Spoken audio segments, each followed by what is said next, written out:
Welcome, viewers, to Labyrinths and Campus Life, a Campus Life video interview with Melissa Powers, professor at the University of Central Oklahoma.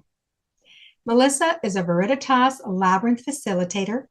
On campus, she's the Labyrinth coordinator.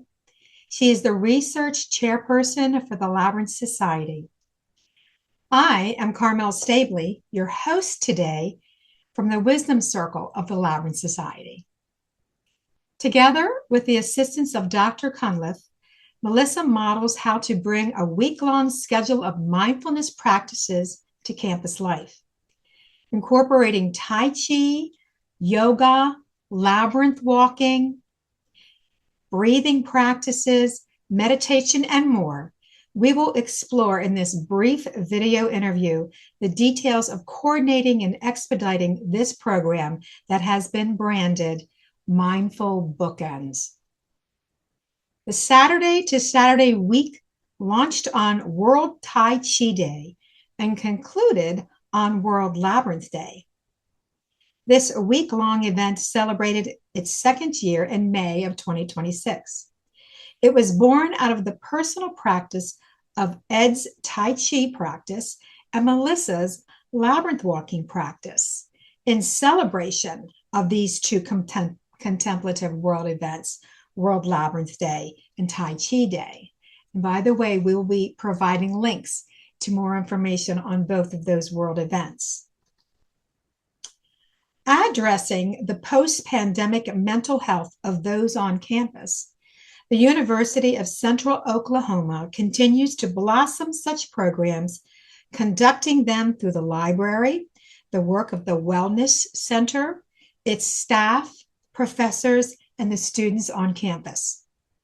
Today, we share one such event, bringing to you the planning progress and process, suggestions and examples for adapting this program or the concept on your campuses. Melissa has graciously agreed to do a brief interview with us today and to help you start your mindful practice on campus. So with that, let's just dive in, Melissa. I'm curious. Can you first give us a little background into your own labyrinth journey? Yes, thank you, Carmel, for the opportunity to share about Mindful Bookends, which is a collaborative event on our campus. I was introduced to the Labyrinth in 2007 when I arrived at the University of Central Oklahoma by my colleague and friend, Dr. Diane Rudebach, who is also a member of the Wisdom Circle for the Labyrinth Society. Dr. Rudebach wanted to do research around the labyrinth, and I guess I came to campus with a reputation for having some experience with research, and so she reached out to me. Over the next few years, she introduced me to the labyrinth. We designed research studies, and eventually the labyrinth went from being a professional practice to being a personal practice as it continues today. Well, thank you for sharing that with us, Melissa. So let's dive into this. Can you speak about campus culture and why there is a need for events of this type? Sure. I think there's a need among all of us for mindfulness and an opportunity to slow down, find peace, and to meditate. But particularly on a college campus, since the pandemic, there's been an increased interest in the mental health of our students. There is some data that shows that there's an increase in mental health challenges among students and that they need assistance in developing the skills to cope with the stress and anxiety that they are experiencing. And I think introducing them to tools such as mindfulness practices like breathing, Tai Chi, the Labyrinth, is certainly a way to help reach those students.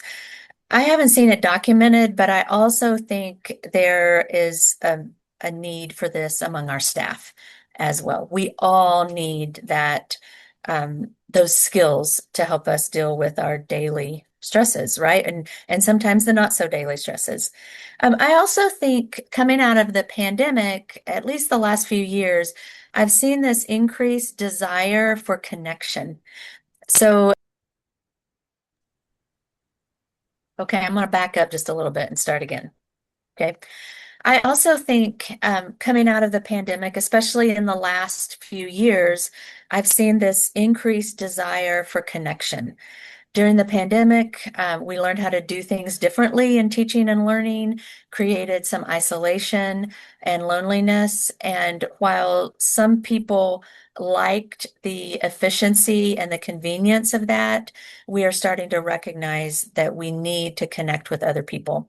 And so events like this give people an opportunity to reconnect or connect for the first time. And then finally, mindfulness is very popular right now in the world, but also in higher education. You hear people talking about mindfulness. There's a lot of interest in it.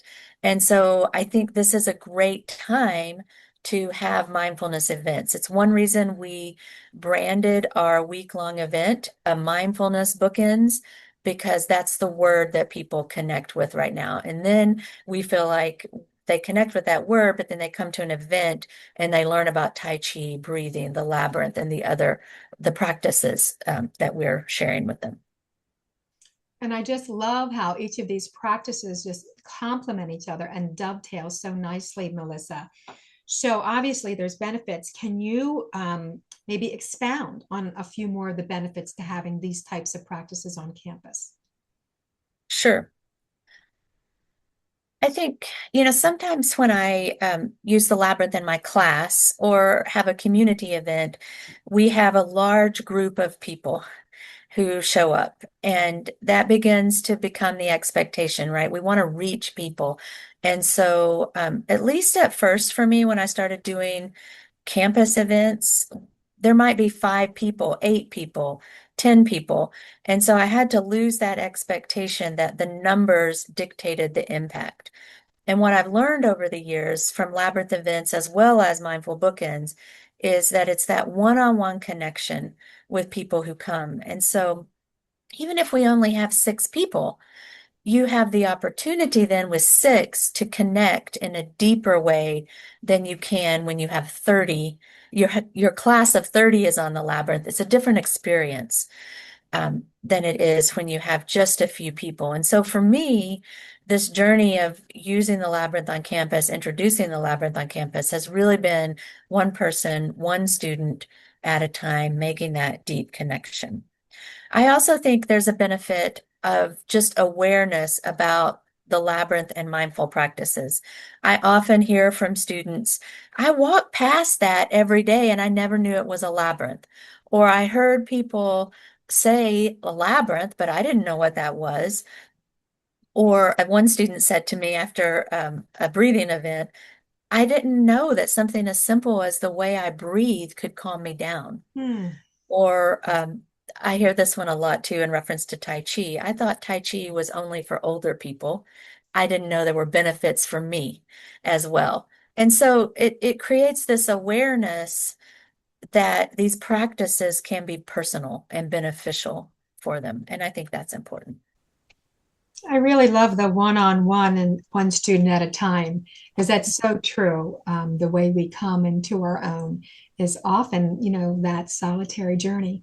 And I'm so glad, Melissa, that you and your team and others on campus are there to greet these young, beautiful lives as they're coming into their own. So obviously, you have been planning for a couple of years. I know each year will get better and more people will attend. But can you share some of the planning tools that went into this event? And I do understand that we're going to be sharing all of those planning tools along with this recording to all of the viewers as well. So we thank you for that. Go Sure. ahead. Yes. Let me share our flyer for this year's event, which is also the calendar of events. So the planning process was a little bit different this year since we had done it one year previous. But the first step is really to build your team. And so for us in year two, we already had the core team.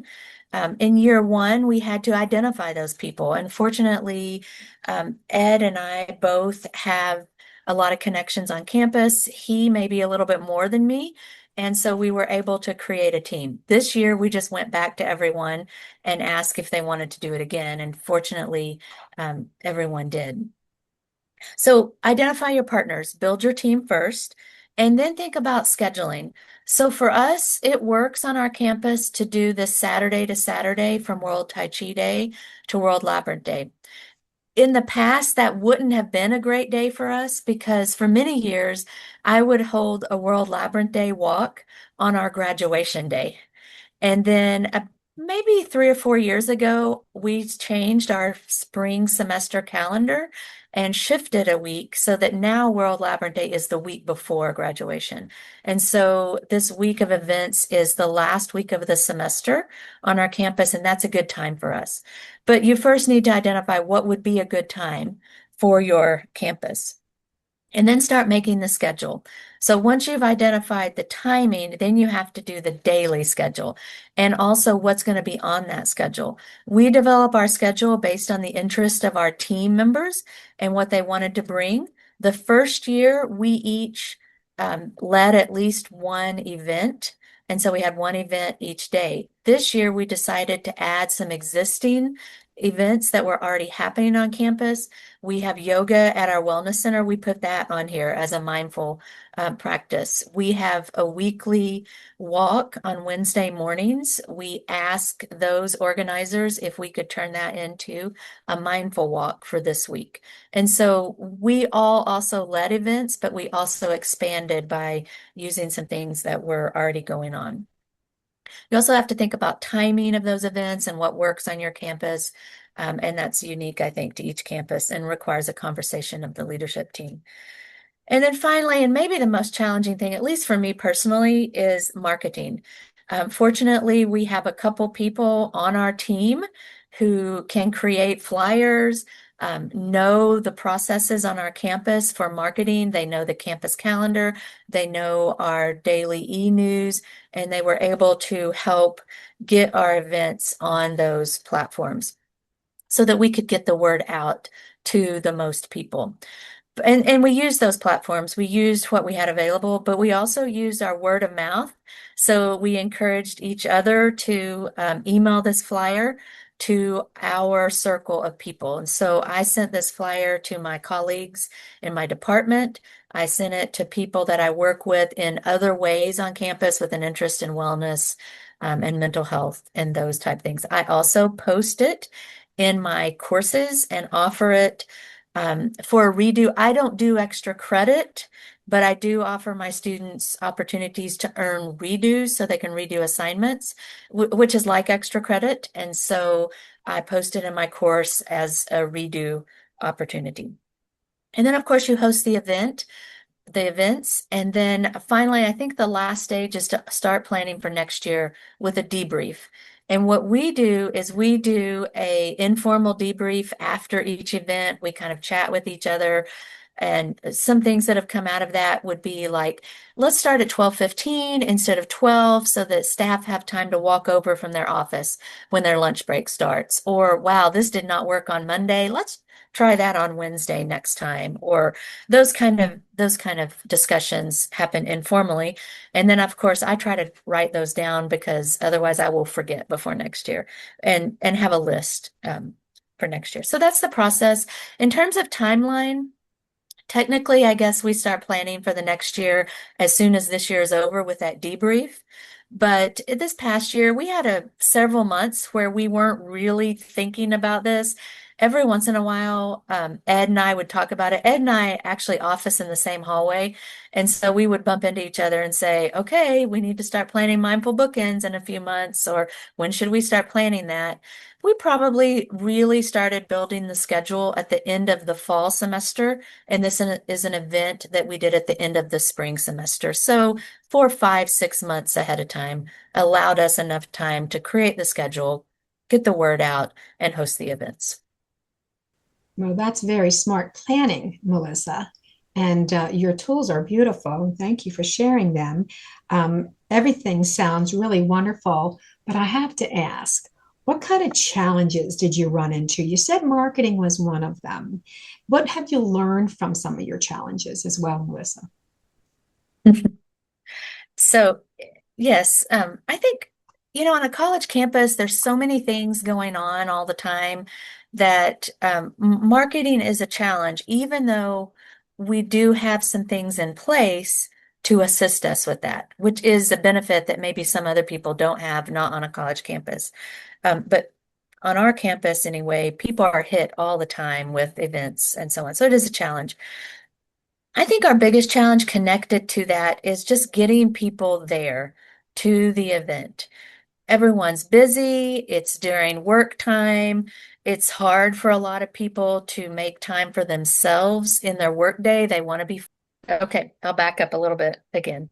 So I think the biggest challenge for us connected to marketing is getting people there to the event. Everyone's busy. We schedule these events, most of them, not the Saturday events, but most of them are during the work day. And so it can be a challenge for some people to leave for a personal event from their job or to find the time to do that or feel that they have the time to do that. We try to schedule at times that we think will be convenient, but sometimes it's convenient for some people and not for others. Our campus is also a heavily commuter campus. So in terms of finding a time for our students, it's really hard. Most of our students drive to campus, go to class, get in their car and leave. They're not coming back in the evening for events. They're not hanging around for something later unless they have a real um, desire to do that.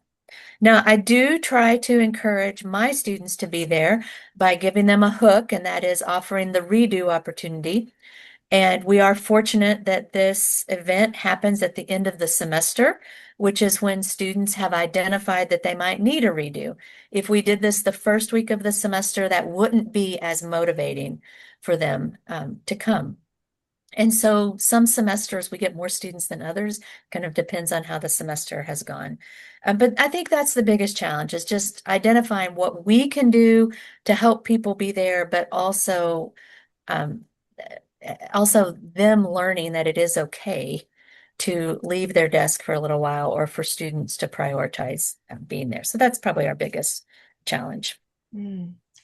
Well, thank you for that, Melissa. Now, obviously, I'm seeing lots of pluses to this, but as we end this video interview, can you share some of the pluses that you've experienced through this week-long collaboration?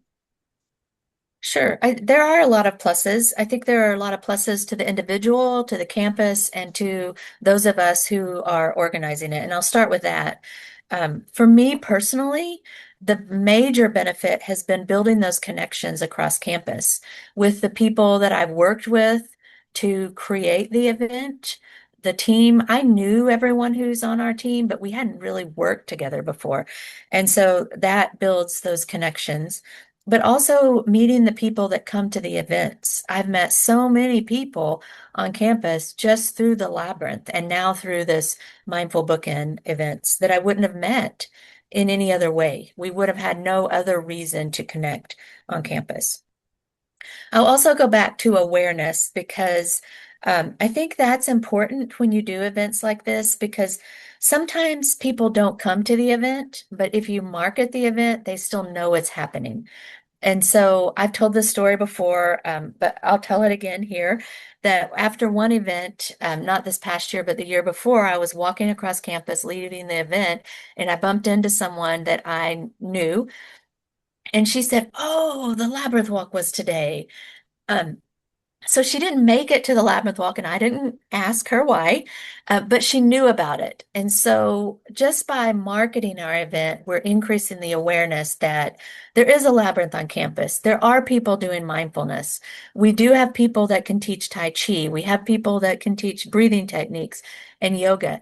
And so, often my colleague Ed Cunliff gets contacted, could you teach Tai Chi? So often, ed will be asked to lead Tai Chi for a class or for an event, or I might be asked to lead a labyrinth walk for a staff meeting, simply because people connect us with those things because of the advertising for these events. So that builds the awareness. And closely connected to that, by building awareness, by holding these events, by meeting people who have a common interest, we're building a culture of mindfulness on our campus.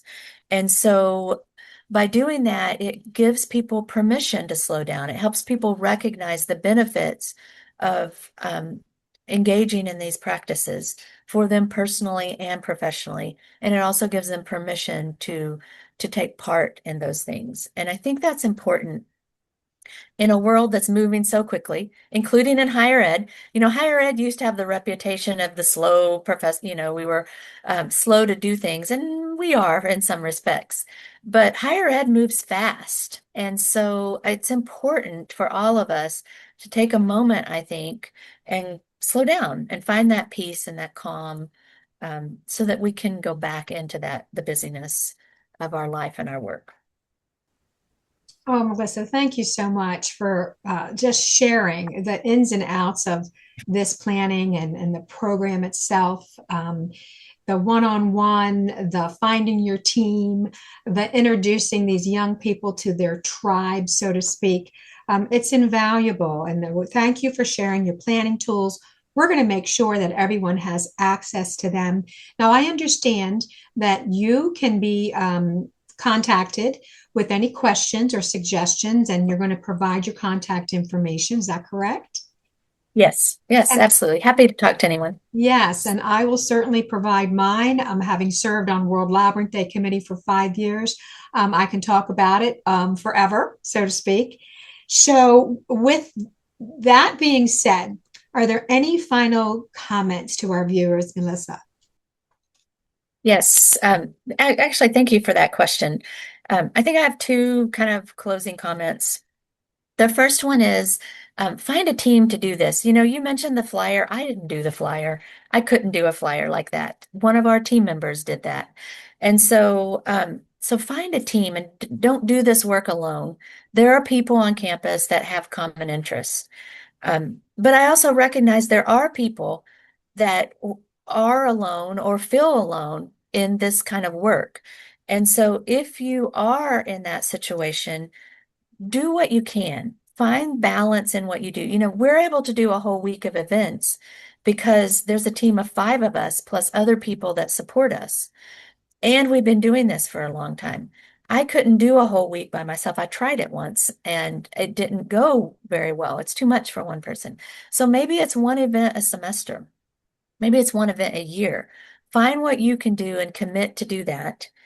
Um, if you can find a team, find a team. But if not, just go for it and see what happens. See what impact you can have on your campus. Oh, thank you, Melissa. I just love that spirit. Just go for it, and everything else will fall into place. It's that's how it works, doesn't it? With these mindfulness practices. So, viewers, this concludes our Campus Life video interview with Melissa Powers today. But do stay tuned. There's more to come each year as we get better at this and as we conduct more events. We're going to be sharing them with you. So we'd like to thank you again for viewing, and goodbye for now.